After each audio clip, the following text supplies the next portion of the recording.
All right. Let's get fired up here.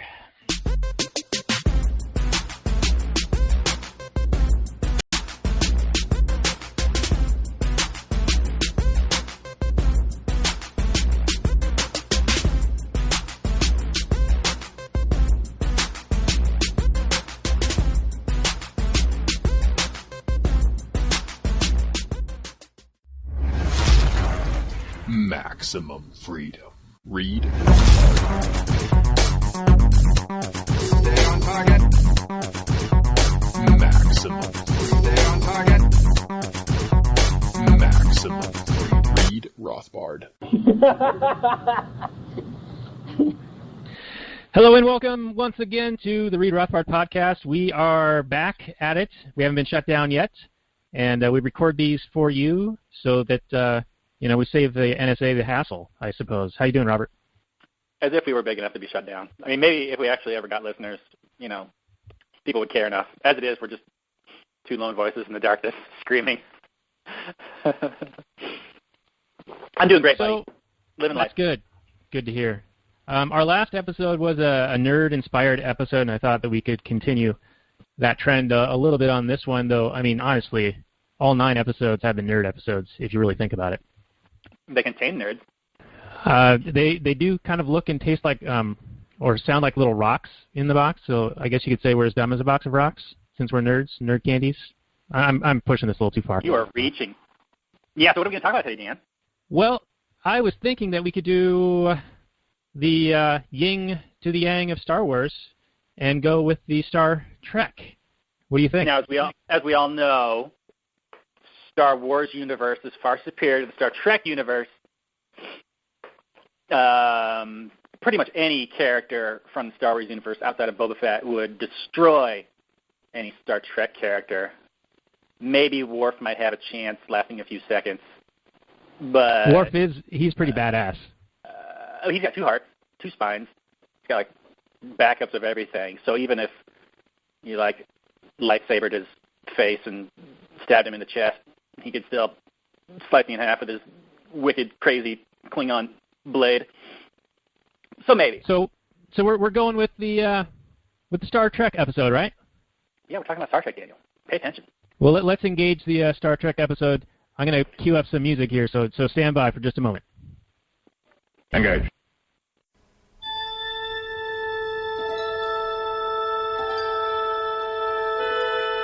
Space, the final frontier.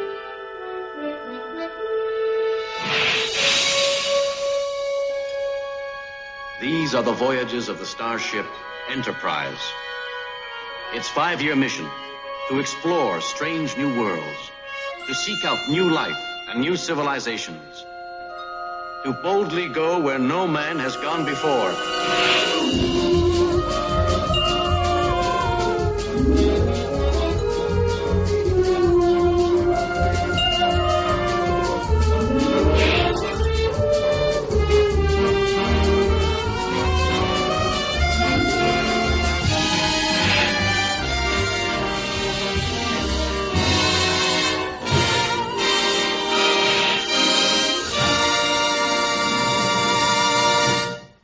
Energize.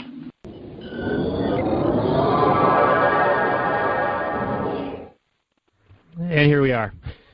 All right, I think everybody's been sufficiently prepped. They know what Star Trek is. They feel it. Yeah. So since we're like a bunch of voluntarists, a bunch of libertarian anarchist type dudes, we're going to be approaching the Star Trek looking at episode from like an economic perspective, which could be a little bit difficult because there's never really one scene in Star Trek, and it's kind of difficult.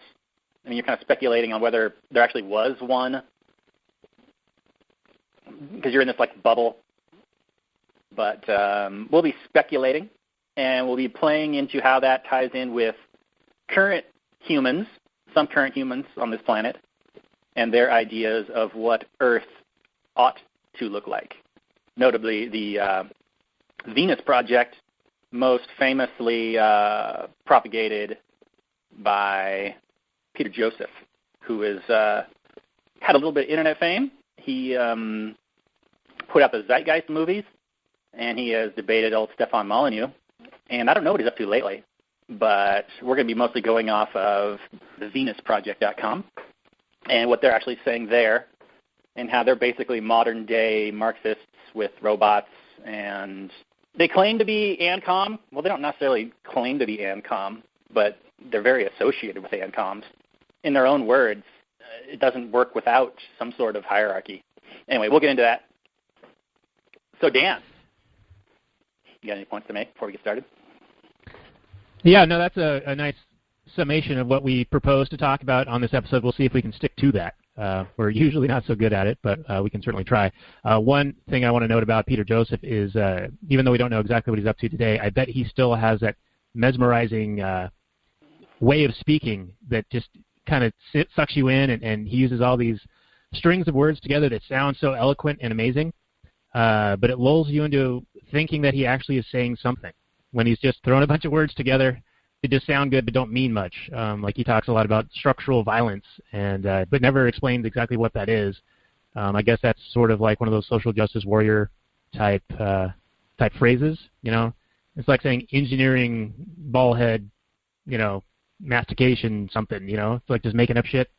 Yeah, I think you could be lulled into listening to him, and I mean he's obviously very intelligent, but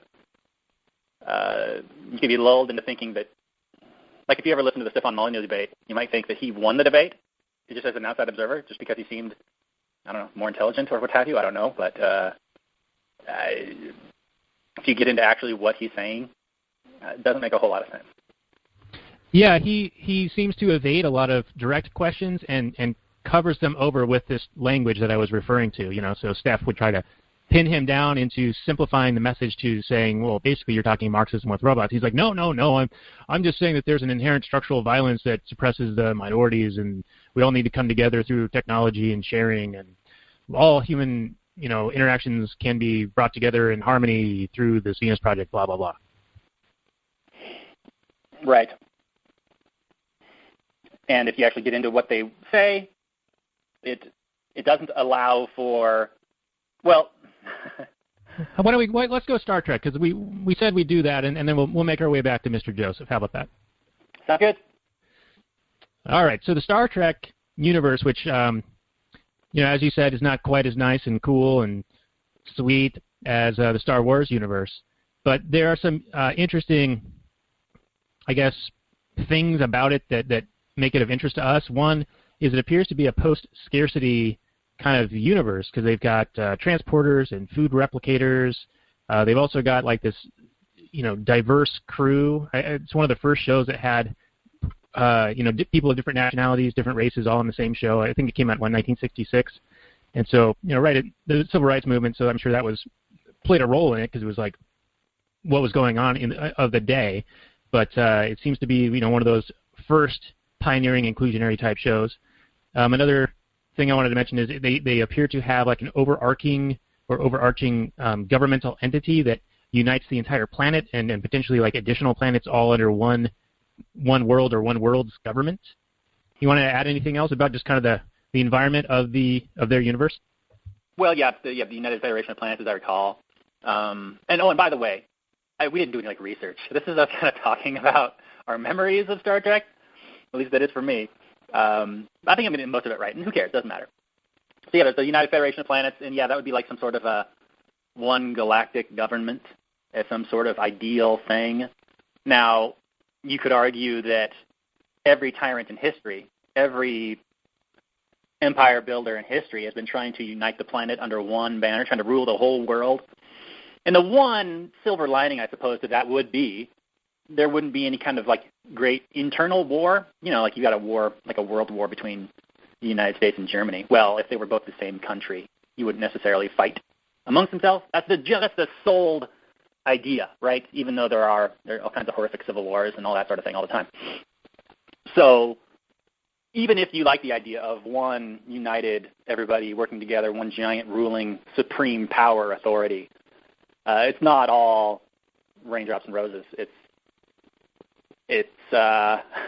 you might be cutting out on the world wars, but what would you give up in exchange for that? You're still talking about domination and control.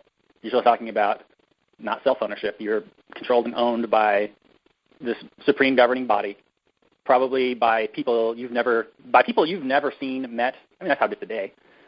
People claim to represent you, yet they don't know you. You don't know them. You've never had a conversation. You've never met. You've never even met in person. Never seen them. You've seen pictures of them maybe on TV, and yet they claim to have your best interests at heart. What a joke. So imagine that even exponentially worse. I don't know if it gets exponentially worse, but even more removed by having this one intergalactic government that is controlling all these planets. I mean, it's essentially the evil empire from Star Wars, but given a benevolent name, and it's never referred to as having internal strife.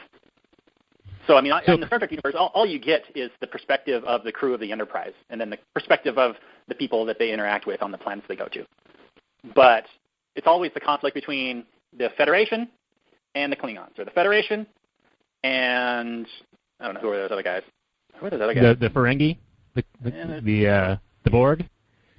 Yeah, the Borg. They come into it later. I don't know. It's always the Federation is always this unified, good, and then there's all these external bad people. So, and that's a story that's told at the end of time, how it's us and them and how those people are bad and we're good and endlessly. So, but as far as economy goes, you're talking about having food replicators and teleportation, and we could get into that. I mean, that just kills you and then makes a clone of you somewhere else. You're dead. But,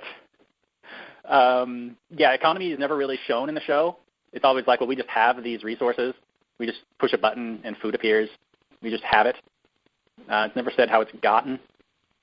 It's definitely, you never get the idea that people carry money, like it doesn't exist, or maybe just the people on the ship don't have it. I don't know. I think there's a few episodes maybe where they go back to Starfleet, and I guess in the movies where they're back on Earth, like especially in the reboots.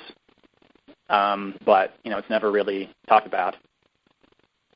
But, I mean, for our speculation sake, we can talk about how, someone from the Venus Project, like an anarcho-communist who feels like we should just be having this resource-based economy, and just everybody shares.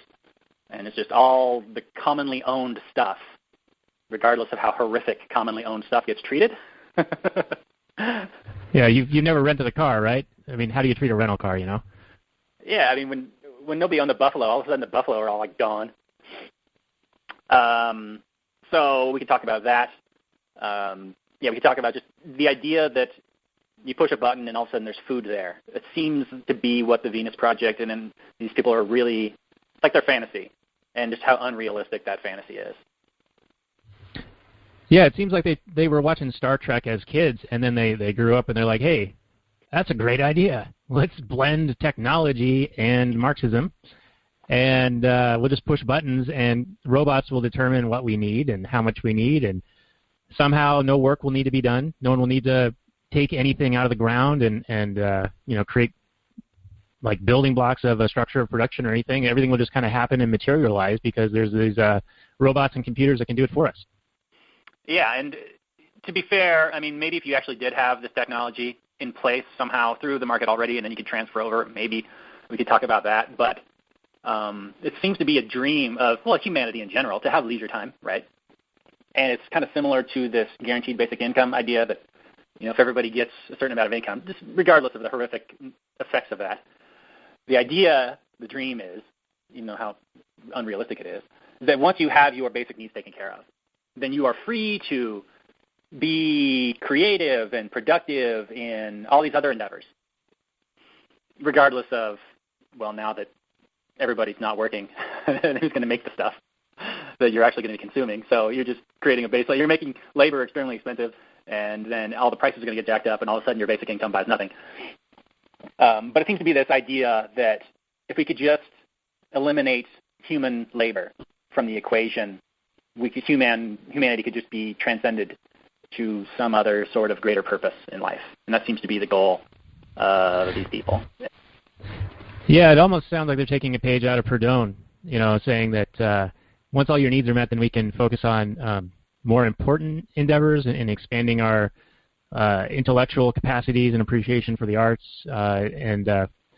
try different things throughout the day. I think it's called a papillon. Basically, you can spend an hour a day doing this and then an hour a day doing that, and just enjoy life, and all of your needs are met. And I would consider that privilege, if we're going to use that term at all, in that the fact that the market has made things available to you at a store near you or at a internet site in which you can push a few buttons and get things delivered in a day or two.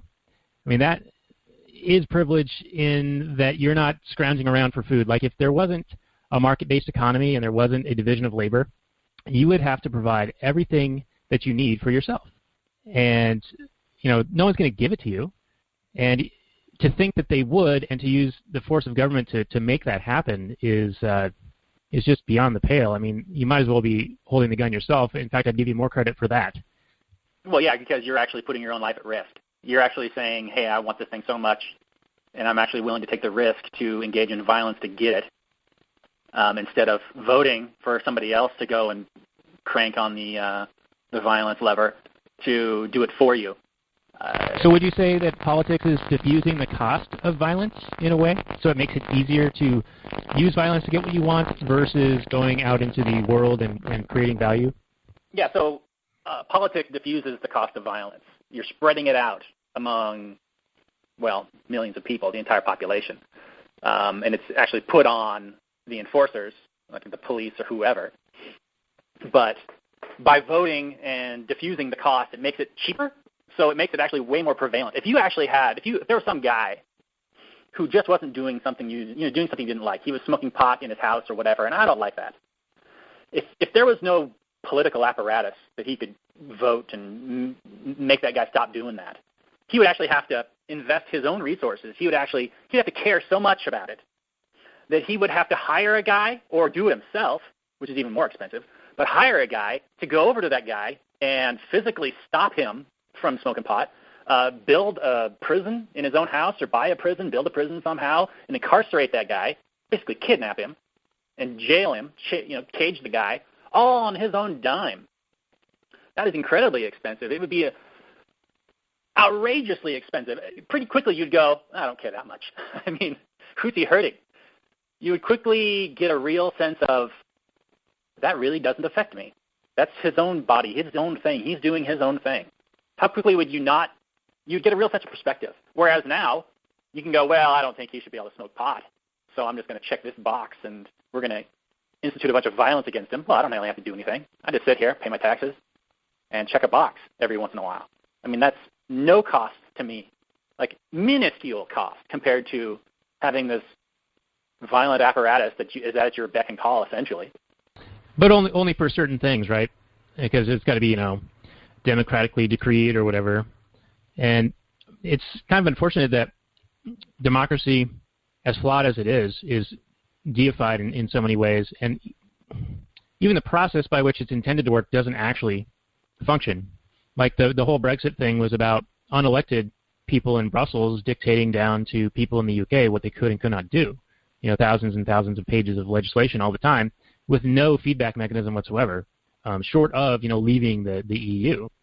And, I'm taking us on a bit of a tangent here, so you can feel free to rein me back in. But I just want to bring up the inherent problem with the so-called utopian democracy and how it actually doesn't play out in the real world anyway. Yeah, so let's bring it back to the old Venus Project. So the Venus Project, they're kind of associated with anarcho-communism. They seem to be for personal property, but against private property, but they don't really make a distinction about what that is. They have a problem with homesteading because they're against private property. But in the Venus Project, with a resource-based economy, their goal is a global system. So if you dissent, tough shit. Where are you going to go? So as far as being an anarcho-communism thing where participation should be voluntary, because they're not for violence. They're absolutely against violence, and they're supposedly against hierarchy. But in their own words, in the Venus Project, for this to be achieved, all resources must be declared as the common heritage of all Earth's inhabitants. My question is, declared by who? For who? If as soon as one person on the planet says, no, I don't want you to take my stuff, or my stuff isn't for you, or whatever, that immediately enables violence and hierarchy. You're saying that I am above you and I am allowed to take your stuff. About hierarchy and voluntary basis seems to be bullshit. And they're also incredibly vague. I mean, the whole website, they're always talking about how, well, if you just apply science and technology to a thing, then you get a thing. You get all this awesomeness. Well, I would argue that people are applying science and technology all the time to these issues, according to their own desires. So I don't really understand what they're saying when they say, well, if you just apply science and technology, then we'll have this utopia. Well, that's what we're currently doing. Can I slow you down for just a second, because I want to make a distinction saying that we don't understand, because that to a listener might be, oh, well, they just don't get it. So, I mean, we do kind of understand what they're saying, and we understand the fundamentals of economy. I mean, scarcity is a fundamental nature of the physical universe. Time is a scarce resource. There's only so much iron ore in the core, in the crust of the earth. There's only so much of anything. So there's always scarcity. So to pretend that doesn't exist because you watched a TV show about people, some United Colors of Benetton crew flying through the universe when you were a kid, doesn't make scarcity go away. Yeah, it doesn't. Sandwiches don't rain down from the sky just because you want a sandwich. I'm sorry, you have to work for it. And I know their argument is, well, just make this technology, science and technology, the magical ghost of science and technology to do it for you. What does that mean? They list all these different things on their website, like, well, we're gonna use these different energy sources to power all their cities and all the things. Well, these are all things we currently use. They list solar, wind, wave power, tidal power, geothermal power, hydroelectricity power, thorium power, osmotic power, ocean thermal energy conversion power, underwater turbines. These energy sources are already in use, so I don't understand what they're claiming. Like, if we just use these more, make them essentially not market productive, not market efficient, right? We're just going to throw money at something until it eventually maybe pays off, maybe? Two things. Number one, I find it curious that they don't include human power or labor, because apparently we're all supposed to be able to just become fat slobs like in that, what's that called, Wall-E? Yeah, where we're just all in these hover chairs and just getting fat and stupid, like Idiocracy, which seems like we get closer and closer to that every day. But the second thing I want to say, and then before I do it, I'll let you chime in, but I want to throw Murray at these guys talking about scarcity and how much work goes into getting a frickin' ham sandwich. But proceed, and then I'll cue that up.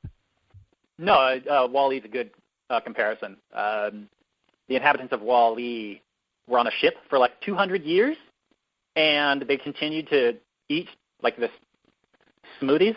I mean, where are these smoothies coming from at that point? After 200 years on this one ship. It is people. It is. It's absolutely people. So I know they're just a story, but it's fun to think about these holes in the plot. Anyway, go ahead. Let's hear what Murray has to say. All right, so here's Murray on scarcity in nature and how you have to work to get anything, and the amount of work that it takes and the time it takes for you to be able to get a thing as simple as a ham sandwich. People, take natural resources and transform them in order to get to what? The consumer goods, so they can use it. In other words, Crusoe's got to eat. He's got to take the resources. He's got to shoot the deer or catch the fish and eat it. So he's got to do various things to get the consumer goods. The objective of working hard to do this is to wind up with consumer goods. Wind up with food, shelter, clothing, high-fi sets, or whatever. These things are consumer goods, used as an end of themselves. So the objective of action is all about. Consumer goods are coming off the assembly line, so to speak. Everything else, which is not labor or natural resources, is called capital goods. Because capital consists of everything used in production, which is not land or labor. It could be the net, fishing, net to use for fishing, pole if you have to fish, bow and arrow to hunt, anything like that. Anything right now, it can be roads, trucks, tires on a truck. All these things are factories, of course, goods in process. All these things are part of capital. So you get to the consumer. For example, if you just ate a ham sandwich at Michelangelo's, take that, one of my favorite examples. The end process of millions of people engaged in production. By the way, what is production? Production is the transformation, the use of labor, working on natural resources to transform into capital, different types of capital, finally you wind up with consumer goods. So production is this whole process of starting with land and labor and winding up with consumer goods with different degrees of capital. So, for example, let's take a ham sandwich at Michelangelo's. You have an enormous amount of cooperating factors in there. It's a whole production tree or structure of production, starting with a farmer and miner and so forth, going for about 30 years at least to get the ham sandwich. Okay, what do you got? You got different ingredients going into it. To produce a ham sandwich, to sell it to the consumer, you got to have the ham, of course. You have to have the bread. You have cheese, butter, tomato, lettuce. Okay, all these things got to be brought together on a retail level. And you have to have the workers and aprons and counters, okay? Yeah, you got to have counters and refrigerator units, all that sort of stuff. And chairs. Somebody's got to produce the chairs. You can sit on it. All these things have to be produced. They all have to be combined together in one ham sandwich. They have to be produced for many years. The ham is sold by a wholesaler, and they got it from Java, or it's like Eastern Seaboard. And they got it from Chicago. You got the meat packer package the meat. Have the slaughterhouses. Slaughterhouse gets it from the farmer. Raises the pig. They have to have stockyards. They have to have trucks in every step of the way, and gasoline for the trucks and tires. I mean, on and on and on. This is only for the ham. The pigs have to eat. And they usually eat corn. The corn has to be grown, and on and on and on. With machinery every step of the way. And this is and all this, I said, just from one unit. And it takes 30 years. It involves millions of people for one lousy ham sandwich. It's incredible. And every country in the world probably is involved in this. People growing ebony for pencils in Africa and so forth and so on, which is then, because you have to have paper, you have to have pencils to record all this stuff and figure out what's going on. But every step of the way, you have to have land, things to grow on, you have to have different kinds of capital, and you have to have labor. The interesting thing is it works. At every step of the way, one of the amazing things about the market, the free market economy, is it all works. For me, you got a ham sandwich right today. You don't have to have some world planning board, 8 guys on the planning board sitting around 30 years ago, and say, let's see, on January 28, 1986, we have to get a Rothbard ham sandwich. Therefore, you got to go raise the pigs. You over there go raise the corn and so forth. You got to get Rothbard ham sandwich. Nobody does that. There's no world planning board trying to figure this out. If there were, we will be in big trouble. And yet it all works at every step of the way. All these things happen at every step of the way with no shortages and no surpluses. Everything fits together like a lattice work structure. The market economy is like a lattice work, like a lace thing. It all fits in. How come it all fits in? There's no planning board that fits it all in. The market itself does it. And really what microeconomics is to study how the thing works and what happens when the government intervenes in the process and screws everything up. The big factor here, which is true both in Crusoe and for us, the big factor is this.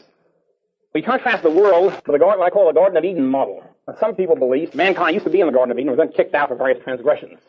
Whether it's true or not, it's an interesting model to look at. The Garden of Eden, everybody satisfies his or her wants in unlimited fashion, with no work, no nothing.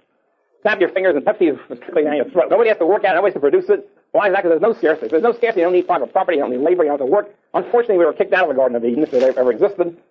And so in the world as it exists, in human history, there's tremendous scarcity. You don't have unlimited abundance of all factors of production, of all goods. The Garden of Eden model is unlimited abundance of all desired for goods. Somebody wants to hear a symphony, they snap their fingers and get it right there. We haven't got that. We have to have somebody working to produce it. And so we have the ever-present fact of scarcity. Scarcity meaning scarcity of resources relative to the goals that we have and we've got to try to accomplish.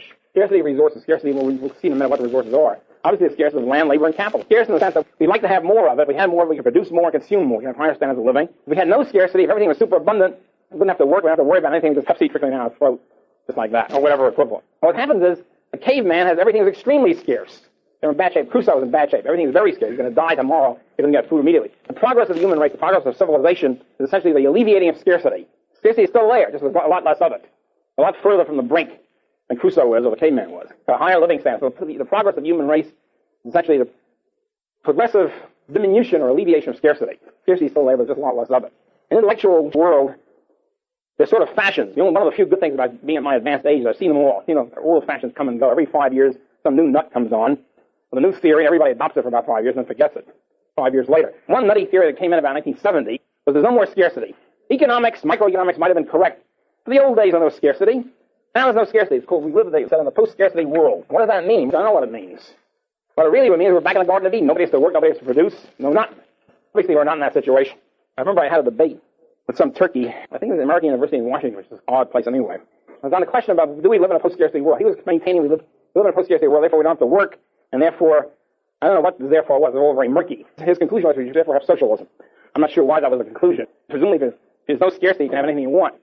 Deuces are wild. So I said, well, if it's true that Professor so-and-so is right, we live in a post-scarcity world, why does he tear up his paycheck? Why doesn't he at least tear up his raises that he gets every year? Anyway, his answer was interesting. That's because I too have been sucked into the capitalist ethos. So it's interesting to reply. In other words, he's also saying, he's admitting there is scarcity, and he's trying to alleviate it as much as anybody else. That has been forgotten. I haven't heard that for a long time now about post-scarcity. As a matter of fact, the next fashion that came in shortly after that, I think by 1975, my God, everything is scarce. We're going to run out of resources. That was a big gimmick for about 5 years. From 1975 to 1980, the same jerks were claiming we live in a post-scarcity world, and therefore we should have socialism. I don't know how the therefore comes in. I can never figure that out. But anyway, then said from 75 to 80, all resources are running out. Oil is going to run out. Energy is going to run out. Forests are going to run out. Therefore we should have socialism. The conclusion is always the same. There's never any connection. Then you have to run around refuting that. And it turned out by 1980 they shut up after that because there's plenty of resources. I mean, there is scarcity like there always has been, but there's plenty of resources. Nothing ran out. We'll get into the oil caper, by the way, fairly shortly. We get into the whole energy crisis, the alleged energy crisis, and all the rest of it. It's an interesting example of this stuff in action.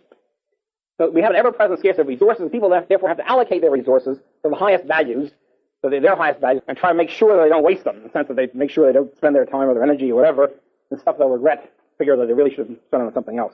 So these resources, by the way, also include time. Time is a resource, scarce, as you all know. What are you going to do tonight? What do you do for a block of hours from, say, 8 to 11 or something? You have all sorts of choices. Every person has a concrete choice. You can go to a whole bunch of movies, not all at once. See people, you can do homework. Each of you could probably get a list right now of 7 or 8 things you could do tonight. How do you decide what to do? Well, you decide based on your own personal values, which you think is most important, which you think is more fun, whatever it is, you decide one way or the other. It doesn't have to be an excruciating decision. You don't have to spend 10 hours on it. Make a snap judgment. Economists, again, don't care about how long it takes to make a decision. That's not our bag. That's the psychologists or whatever. What we're interested in is the fact everybody's got scarce resources. Everybody's got goals they're trying to achieve, scarce time, scarce money, scarce labor, scarce capital, whatever, and they're trying to allocate as best they can, best possible advantage. If you pick a movie, a certain movie, movie X, and you go to that, it turns out it was a bummer, you think, damn it, I wasted time and money. Wasted the money going to it, you also wasted time. You could have gone to something else. You could have done something else. So you're looking back, you figure you took a loss, a psychic loss on it. The other half was a good movie, you figure it's a psychic gain, you benefited from this. Everybody looks at it prospectively, tries to do the best he can, or she can. Looking back, you say, well, gee, that was good, or it was a bad action, or a good action. It was too costly, or it was a loser. You figure out the next time you won't go to the movie with this director in it, a movie with a particular actor in it, because often the same actor usually appears in the same kind of movies. So you learn from experience, hopefully. You do better next time, presumably. And there you are, Mr. Murray Rothbard, on the Read Rothbard podcast for the second time. Boom. So essentially he's saying that you can't just expect nature to provide for you without you lifting a finger. I mean, you got to do something, right? And there's things that you use to create the end goods that you're trying to achieve, or the means through which you're trying to achieve your goals. So there's capital goods and consumer goods.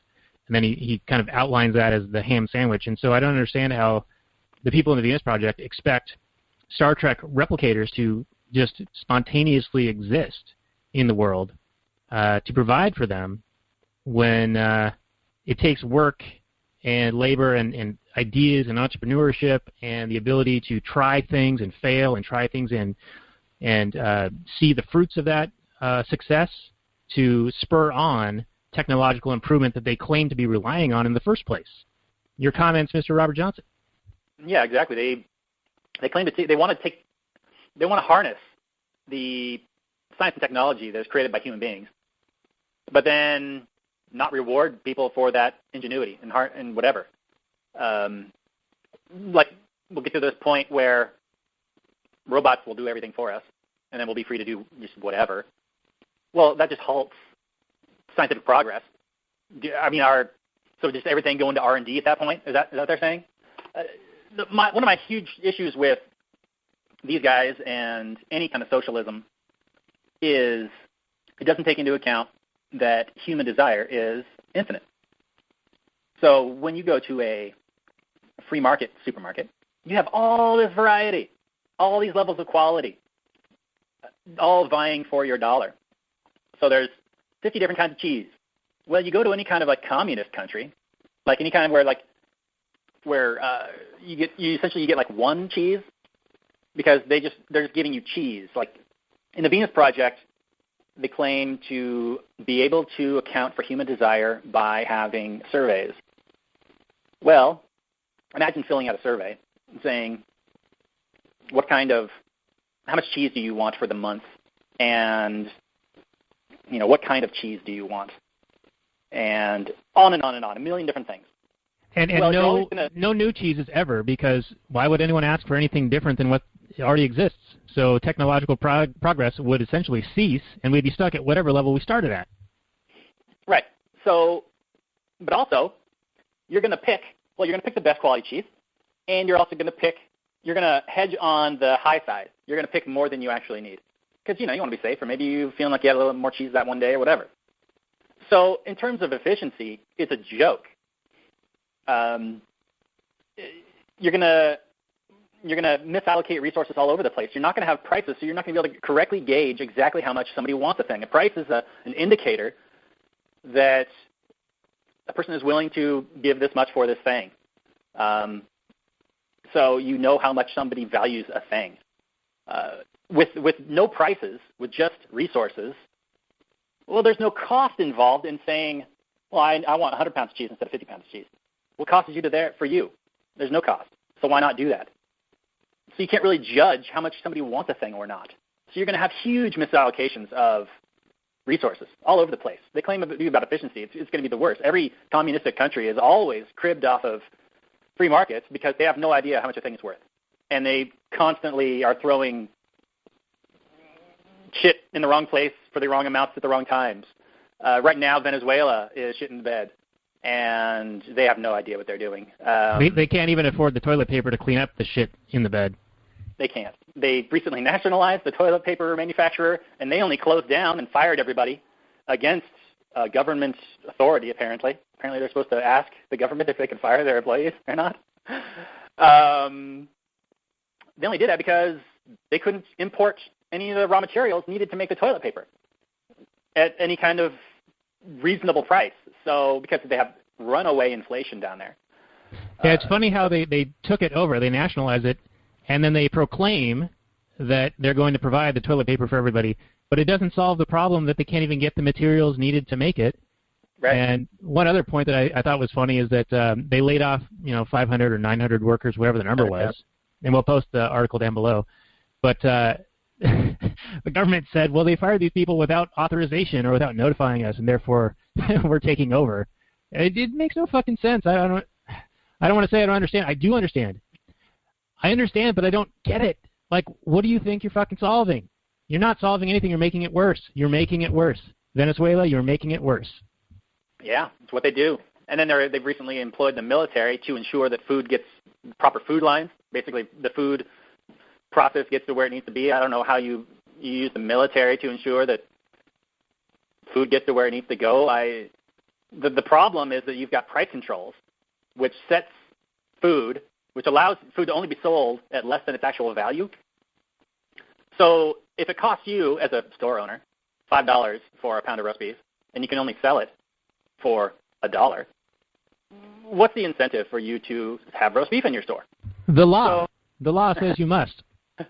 The law. Well, if I followed the law, I'd be out of business tomorrow. Is that better? So you end up going into a supermarket, one of these places, and it's just empty. There's just nothing. There's nothing on the shelf.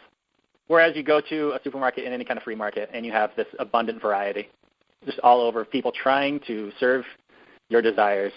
We've been sort of interweaving more than we thought we would. We thought we'd start with Star Trek and move over to Zeitgeist, and we sort of just threw all of it into the Ninja Vitamix blender, which, as an aside, can you believe that after 80 years of blenders being in existence, a couple of entrepreneurs came up with some different way of making a blender that made people who go to Costco think that they're worth $500. I mean, that's the market, man. You got blenders. There's a YouTube channel about people blending random shit. There's, I don't know who it is, and I'll try to find it and post it below, but there's a ad campaign about one of these types of blenders, and they're throwing in like weed eaters and rocks and like fence posts and blending it. Well, it's just the idea that human desire is limitless and you can't predict it. And the idea that you're going to have robots predict it for you or some survey predict it for you is ridiculous. Right. As soon as you fill out the survey, it's no longer valid. Like, people change their minds. Value is subjective. Circumstances change. And like you were saying, without any means of gauging how much you actually need or what it's going to cost you personally, you're going to say you need more than you otherwise would, because there's no and this is a word that is kind of lost, but economizing, which is basically taking what you have and determining what is valuable to you and how much you're willing to give up for something else. It's like the preference scale that Rothbard was talking about. And I'll leave it there. Right back to you there, Mr. Johnson. I had a thought, and I was going to say something, but then I started listening to actually what you were saying, which I try not to do, and then I lost it. So we might need to get back on track some other way. Was it about blenders, or was it about people being able to click on any of the Amazon ads on our page, and even if they don't want that particular item, even if they just start their Amazon search from one of our things and then they find whatever they want, be it a blender, one of those $500 jobbies that can blend a fence post or a boulder, we'll get a little bit of commission.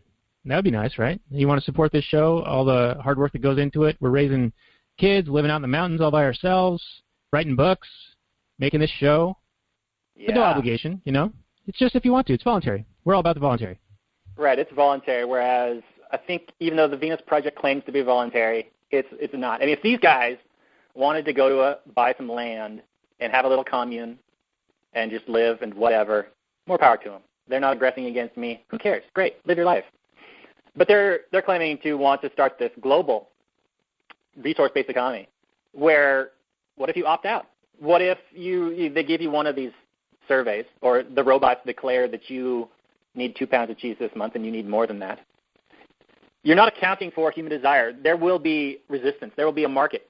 And what happens in this utopia that they're talking about when someone says, no, I don't want to? Do they go and attack that person? Is there some sort of spontaneous human economy that starts up outside of this robot oligarchy? Do the robots take over? Is it Skynet? Is it HAL? Yeah, Skynet. Are the Terminators going to come get us because we're not willing to somehow not labor yet create value and get everything we need? I don't understand how this works, and I don't want to say I don't understand. I mean, I understand that it doesn't work. Right. I don't understand how it works in their mind. It doesn't make any sense to me. But it's not a matter of it not making sense. It's a matter of that it just will not work. So we're failing to see how they perceive something that will not work as working. You know, it's like they have a psychosis. They have a mental disorder. And we don't see the voice in their head that's telling them that this will work is an aberration because it doesn't work. It breaks immutable economic law. Things are scarce. Even time is a resource that is scarce. You know, if things were not scarce, then as soon as you even envision the thought, your wish would be granted. You know, it's like everyone's got a fucking Aladdin lamp and no limit on the number of wishes. You know, none of this three wish limit crap. Unlimited wishes, unlimited everything for everyone. Free healthcare, free food, free everything. No cost. Who's going to work for anything? You know, we are going to be the fat people, but we're going to be in those hover chairs just consuming until we die. And we probably won't live very long because, like, how much exercise would happen? Like, if no one had to work for anything, what is the point of existing? You follow what I'm saying? Sure. I'm blowing us up. You don't find out what you're really made of until you test yourself. And you're not testing yourself if you're just laying around being fed by a robot. If you don't have to actually work and produce anything and create any kind of value to survive, you'll quickly become this and I'm going to be disparaging here, you're just going to be this lazy piece of shit. And that is a lot of what you find, and I'm not trying to rip on people that are just like on the government dole here or government workers. But when you don't have to compete, you end up not competing. You just by get by. default. So if the government has these monopolies, these violent monopolies, where you can't compete against them, so they provide these services, and we don't know if they're the best possible service. We have no idea because they don't have to compete against anybody. We don't know if the cops we have are the best possible cops. We don't know if the firefighters are the best possible firefighters. Because how would you know? So when you don't compete against somebody else, you don't have to compete. And I'm not saying they don't work hard, and I'm not saying they don't train, and I'm not saying they don't do any of that stuff. But when you're not, it's not like when there was the Dream Team in the Olympics, it was hardly the most interesting, compelling basketball you could watch.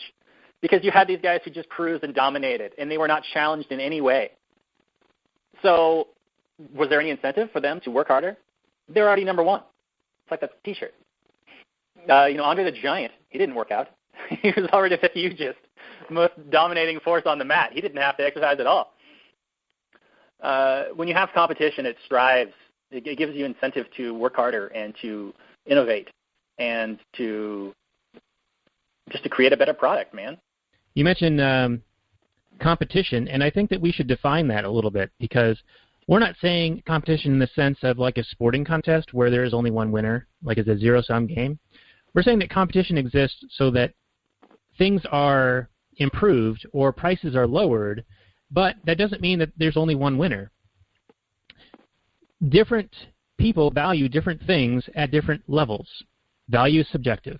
So, there could be a company that comes out with a solid gold chess set, and they are outcompeting everyone in the solid gold chess set market, but they're chess set costs, $5,000 or whatever. But that doesn't prevent anyone from making a stainless steel chess set or a wood chess set or a plastic chess set and on down the line until you get, the $1.99 chess set or the dollar store chess set.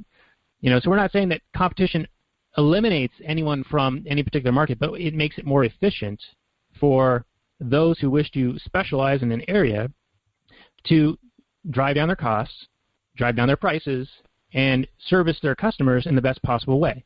But it doesn't mean eliminating choice. The inefficient firms will either go out of business or innovate, and they'll come up with some alternative. And there's always going to be a market for some kind of alternative. You have no choice as to what fire department services you. You have no choice as to what cops service you. Exactly.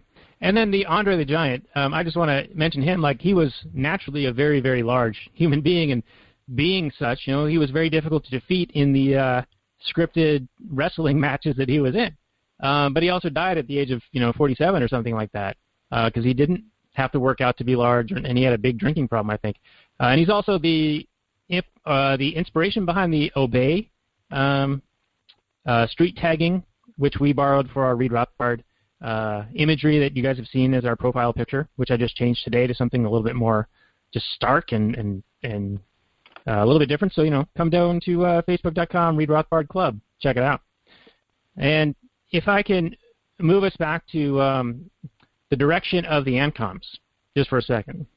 There's a meme on Anarchy Ball, and I fillet Anarchy Ball a little too much for this show, but they're good. And I've realized that it's more than one person, which is cool. It's like this group of people joining together to create all this content that is like pretty fucking awesome. But they have this meme, and I'll post it below, where it's Anarchy Ball on the left and ANCOM Ball on the right. And ANCOM says, "I don't need you." And Anarchy Ball replies, "Fine, fuck off then, and build your commune with your comrades. I don't care." And ANCOM says, "No, I can't. I need to take over your company instead. That's how much I don't need you."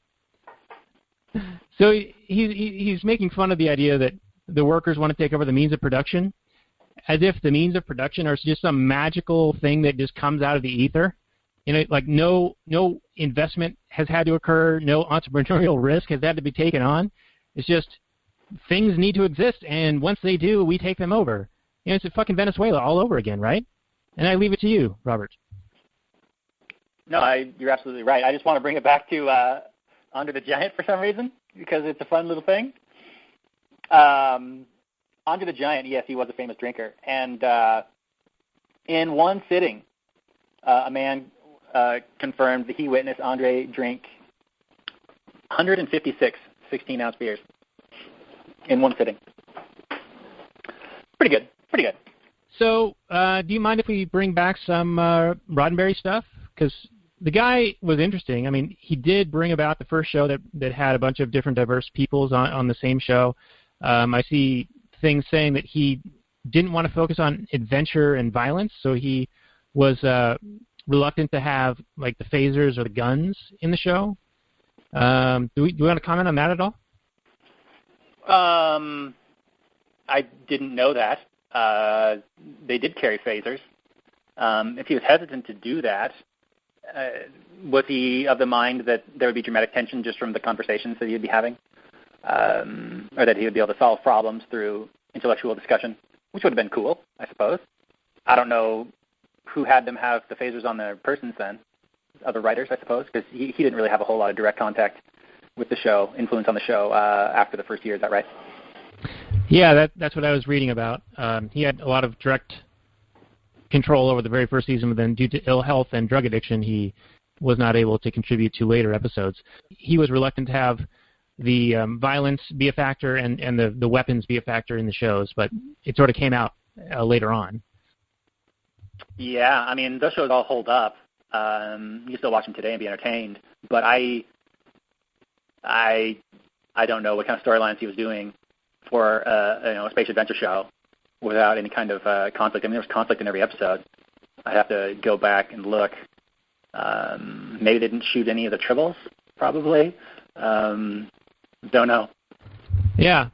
So just to comment on Roddenberry a little bit, I will be posting a link to the top 25 quotes by Roddenberry, and a lot of it's actually pretty decent stuff. he apparently was fairly leaning towards being an atheist. And so there's some good stuff there. There's a few things that we would disagree with, and some commentary about the Star Trek original series will be that they got the feeling that he was a leftist collectivist, and in fact, one of his wives said that he was a communist. And so he uses, say, the Ferengi as a straw man for the market economy and portrays them as either silly or evil. This is speculation, right? Yeah, and that's what this show is. It's all about speculation, right? Yeah, fair enough. Yeah, I don't know if that's ever been said or whatever, but if it's true, then because, the Ferengi are the black market element where they're going to get things for you. So there is some sort of, the Federation has declared certain things to be illegal or illicit or what have you, but you can still get them through these Ferengi people who are still operating through the, archaic means of capitalism. Is that we're thinking? And this is according to my memory. I have to go back and watch some. I would agree with that. And I think that it was intentional to portray the Ferengi in a negative light because they were quote-unquote black market. And that leads to the discussion of our previous couple of episodes where, once you make something illegal, you're making a direct tie to violence to prevent it. Right. You're counteracting human desire. People want a thing, they will get a thing. So what you're saying is that I'm willing to institute violence against somebody to prevent them from obtaining a thing. And are you the violent thug at this point? I would say yes, you are initiating force against the person who just wants a thing. You have no right to say whether or not another person has any right to a thing or not, just as much as they don't have the right to tell you whether you can have a thing or not. So when you declare a thing to be illegal or illicit, or to say that someone does not have a right to a thing, to own a thing, to possess a thing, you are saying that I will institute violence, I will initiate force against someone to prevent someone from getting that thing. Well, that turns you into the thug. That makes you the immoral actor. You are the one initiating violence. You are violating that person's self-ownership. And you're saying that I have the right, not only do I have the knowledge that you ought not have that thing, but I also have the right to prevent you from not having that thing. And that works both ways. So then someone else has the right to tell you that you don't deserve to have a thing, and they have the right to initiate force to stop you from getting that thing. The whole thing is bonkers, but it happens all the time. Yeah, and unfortunately, it's the world that we live in, and this podcast and a few other outlets are what I would like to consider the voice of sanity fighting against that mass psychosis that's out there. Yeah, but as we talked about, when you have the violent arm of government, it makes it incredibly easy and makes violence very inexpensive and cheap to just write down on a piece of paper, hey, it's okay to attack people for having this thing or that thing, or people shouldn't be able to do this or that. Whereas if you didn't have that violent arm of government, this mass apparatus of power and destructive capability, to actually go around and prevent people from doing things just because you didn't want them to do it, not that they were harming anybody else, but just because you didn't want them to have a thing or to do a thing, it would be exceedingly expensive. No, I'll agree. And if you're ready to perhaps move on from the Star Trek Venus Project, I know that normally we do an Uber segment, so maybe now would be an appropriate time. Do you have one in mind? This kind of gets into a larger issue.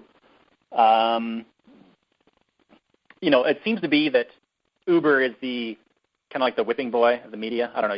You put out a negative Uber news piece, and you get a bunch of eyeballs on it because, I don't know, it's in the news a lot, and people are just looking for excuses to hate it. I don't know. Anything that has to do with sharing, anything that has to do with more efficient use of resources, anything that stops, that impinges upon an entrenched monopoly. So are you saying that there's a bunch of negative press about the Venus Project because it claims to be more efficient? I don't think anybody really knows about the Venus Project. I think it exists in limited philosophical circles. So they had their 15 minutes of fame, and now, other than this podcast, like bringing them back up, like they're no longer a thing, right? Well, their website still exists, but you don't see them out chatting it up. I mean, ANCOMs, you really have to look for them. I don't know. They exist. But anyway, so back on this discussion about the Uber thing. So there was a guy who robbed a bank, and he essentially did the old, I'll write down on a piece of paper that I have a bomb, and he gave it to the teller. and said, I'm robbing you, give me a bunch of money, I've got a bomb. And he probably waited until his Uber ride had arrived. I don't know, probably. But then he walked out of the bank with the money and got in his Uber ride and apparently told the driver where he wanted to go, what have you. The cops tracked him down and found him stuck in traffic and arrested him without incident, apparently.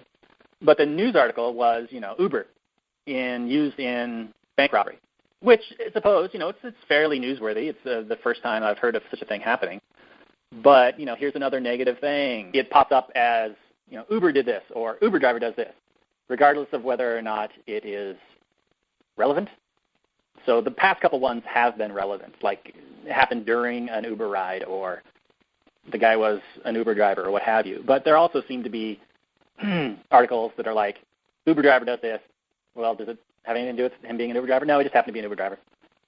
It would be akin to having the profession of every person who ever commits a crime in the article. So plumber does this, dentist does that. I mean, do we really think that, plumbers and dentists and librarians and whatever are somehow responsible for the crimes? It could have just as easily been his own car or a taxi, but it wasn't. It happened to be an Uber, so of course they're in the headline.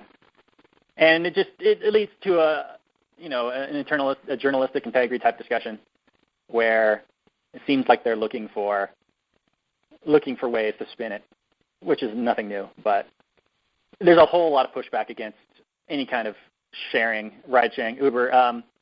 Did we discuss do you remember? It was about how it didn't exist in one place. They've essentially been taken out of, Hungary? I think Budapest? Maverick is supersonic. I'll be there in 30 seconds. Uber to suspend operations in Budapest. All right, here we go. Uber has announced today that government measures have made it impossible for the company to continue to operate in Hungary and will suspend its activities in the capital city of Budapest. The Hungarian parliament passed legislation in June that virtually bans Uber's operations. While not naming Uber specifically, the legislation says that authorities may block access to car services, including mobile applications and websites, for as long as 365 days if the operator fails to comply with its regulations. And they're basically claiming that Uber should adhere to existing taxi regulations that set price controls, dictate which car models are used and allowed to be used, what age and color they should be, that they must be painted yellow, and must be driven by licensed chauffeurs and have livery plates. So you could imagine some guy just wanting to just work for a few hours, after work or on the weekends or something, just to pick up people and make a couple extra bucks. He would have to go through that kind of ridiculous, onerous preparatory action to paint his car yellow, to have it be a specific make and model, how old it can be, get a chauffeur license, get some sort of a livery plate. I mean, just ridiculous. Ridiculous. This is insane protectionism on account of for the entrenched taxi industry. And the entrenched taxi industry actually, they blockaded the historic Budapest Bridge, demanding a ban on Uber, and it looks like they got it. But these are people that don't want to compete. They don't want to have to compete. They think it's unfair that they should have to compete against anybody else. They don't think they should have to actually provide a service that people want enough to pay for it. So they think they should have some sort of violent government actors cracking down on anybody that's trying to give anybody else a ride. And I've said this before, and I'll say it again. This is getting paid for picking up somebody and driving them someplace. You don't need any special apparatus other than a car to do that. Or, you need a car. In some places you have like a little bicycle. You can do that. You don't need any special knowledge. You're just doing a thing.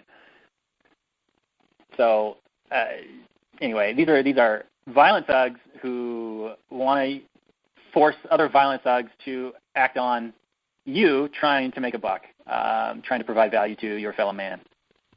Well said, Robert. And I'm thinking that maybe our next episode could be about the taxi industry and Uber almost in its entirety. Not that we want to become the Uber podcast or the Uber show, but I can pull up some more Murray arguments, taxi services and medallions and the whole process by which they sought protection. And all that, I think that would make for an interesting conversation. And then we could put the rest of Uber to bed, right? We could move on.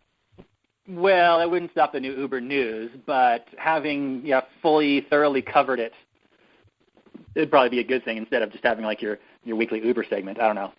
No, I think that would be fine, and then then we could kind of let it rest for a bit, and unless things get like super crazy weird, then we'd have that foundation to draw back on. Yeah, we could reference that episode. That would be good. But yeah, it won't stop new news. It's only 6 years old, and it's sweeping the world, and there are all kinds of entrenched monopolies that are resisting it. Strictly from a competition standpoint. Strictly from, hey, we shouldn't have to provide an equal service. We shouldn't have to compete against these guys for whatever reason. I mean, imagine if any other company said, hey, I shouldn't have to compete against anybody else. We were here first. We shouldn't have to deal with any new competition. What if the first refrigerator manufacturer had said, hey, we have the exclusive right to ever make any kind of refrigerators, and there should never be any other refrigerators ever made, or Sony or Microsoft or whoever, anytime anybody else enters the marketplace, should say, no, we don't have to compete against you guys. I mean, it would be absolutely ridiculous. Where would innovation be? It's funny because that's how a lot of antitrust and patent law is applied, is to try to shut down competition in those ways. Yeah, it is. It is. And it's for like what? I don't know, a long time. Well, just so we have the trifecta of nerdery, and because we brought up the Pokemon Go last time, would you like to touch on a story or two there before we wrap things up? If you got anything. I know they're going all over the world, and I know that there are some people. One guy wrote an article about just how reality is for some people. I mean, there's all kinds of like disabled nerds, and how hard it is for them to play Pokemon Go. But that's so that's like an inclusionary complaint. I think so. I don't know if it was the author of the article looking for anybody to complain about it. I don't know if any of the disabled people were actually up in arms about it. I hope not, because it's no offense to disabled people without arms. Right. But yeah, what do you got for Pokemon Go, Dan? Well, other than that nugget, which I don't think there's much to be said. I mean, if you're a listener of this podcast, you kind of know where we stand already. But I did link to you, Robert, a Onion-style article about Edward Snowden. It was kind of an April Fool's-y type thing, though, in July, which is weird. But it was talking about how criminals, use Pokemon Go to draw people out. So they said that Edward Snowden is an avid player of Pokemon Go, and so an extradition team was in Moscow and planted a Pokemon nearby Edward Snowden. They brought him out and caught him. I mean, it was a thick article, so don't panic, people. Don't panic. But it sort of brought about that whole like being able to bait people and trap people kind of a thing. And I'll post it below. It's it's a lark. It's not real, but whatever. Yeah, in other Pokemon Go news, I think the campus police for the Texas A&M, they had a couple of Pokemon Go incidents. One guy apparently just stopped his car in the middle of the road to catch a Pokemon, and then he got rear-ended by the car. Not expecting his car to be stopped there, They don't want Pokemon players to be in Auschwitz because they think it disrespects all the people that were murdered there. It's an interesting phenomenon. It seems like Hollywood is now scrambling to get a big Pokemon movie going because they didn't understand that there's a huge rage and demand for Pokemon. You got all these people that grew up playing it that are now adults, and you know what happens when nostalgia kicks in? Stuff becomes like super valuable, and nerds with all this free money spare money collect things they liked in their youth, which led to Transformers costing like hundreds of dollars and thousands of dollars, and Star Wars figurines, costing hundreds of dollars. Are you saying that the free market is responsible for that car accident in Texas and the two guys in California following a Pokemon off a cliff?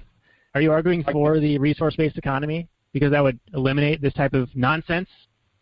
I'm arguing that those people made those choices because that was their preference to do that at that time, and that those people own themselves and they are free to do that. If they want to jump off a cliff to catch a Pokemon, and you can do that. Hey, that's your preference. Go for it. You are responsible for your own actions. Don't blame some stupid phone app. No, I agree. I rented, or not rented, but I was provided a service vehicle when I drove down to that Mises event in Seattle a few months ago. It has what's called intelligent GPS, it knows if there's an accident on your path, and it tells you to go an alternate route. And so this should be like this great boon in technology and help you get through a situation faster and with less of an issue. But it took me over 5 hours to drive what would have normally taken just over 2. And this is because a whole bunch of other people also have this intelligent GPS, and apparently it doesn't account for construction going on the roadways. So it told me to go 3 times an alternate route. And one of those times, the on-ramp that it wanted me to use to get back onto the freeway after going around an accident was unavailable. It was closed due to construction. So I had to go through a highly congested downtown area, along with 1,000 other people at the same time. And then when I got further along, it had me go on some weird, like, side road that was so, like, dangerous, hit all these hidden driveways and twists and turns, and a whole bunch of other cars were going on it because they had the same thing. And it ended up taking me, like, almost twice as long to get home. And I don't know where I was going with that, but it was like this supposed improvement in technology, and I followed that advice, but it took me longer to get home versus just slowly proceeding past the accident as you would have in a normal situation 10 years ago. So you got bad advice. I did. I started ignoring that thing because I realized that it was taking me forever to get anywhere. And it was only because I was in this, new fancy car with this advanced GPS. Right. Well, that's a market force. And, yeah, if people don't, if you get bad advice from this new technology, maybe you'll follow it less and use it less. Or some other different technology that'll be better. Or maybe you'll go back to using your own judgment like human beings used to do. Yeah, and that could be a topic of a whole other episode. But I think we've started to wind down here. So do you have any other update on what's going on with your book and the merch and the other ideas that you have? I've developed a new technique for drawing or illustrating my it's not a new technique, it's actually an old technique, but it's a new technique for me. It's a faster technique, it's a more dynamic technique, and it ends up with a more dynamic image, in my view. So that's been fun to do. I know that we promised to have an image on the previous episode. Now, has that been posted yet? It has. Right? The previous episode is technically posted, but the Facebook thing goes out tomorrow morning. But I do want to mention that I have been going back through our previous episodes and adding additional content to the notations and the citations and references. So I consider them to be somewhat of living documents, as some people consider the Constitution.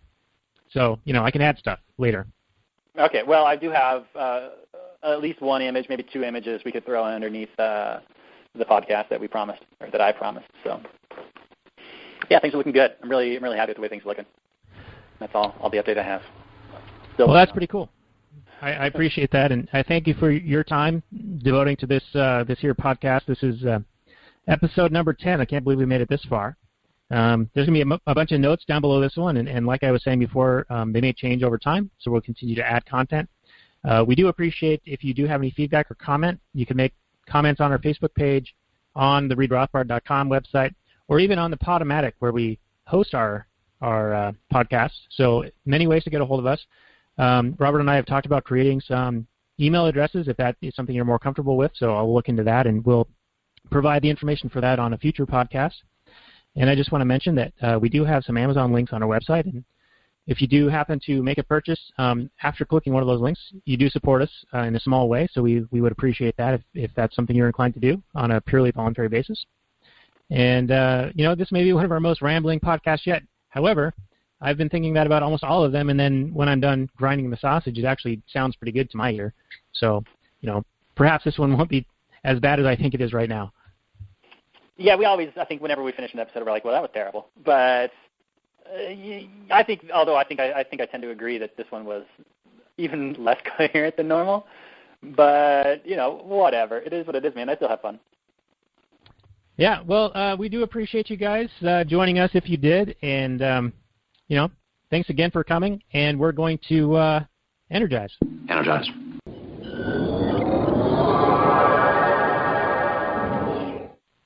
Peace out, homies. Take care, everybody.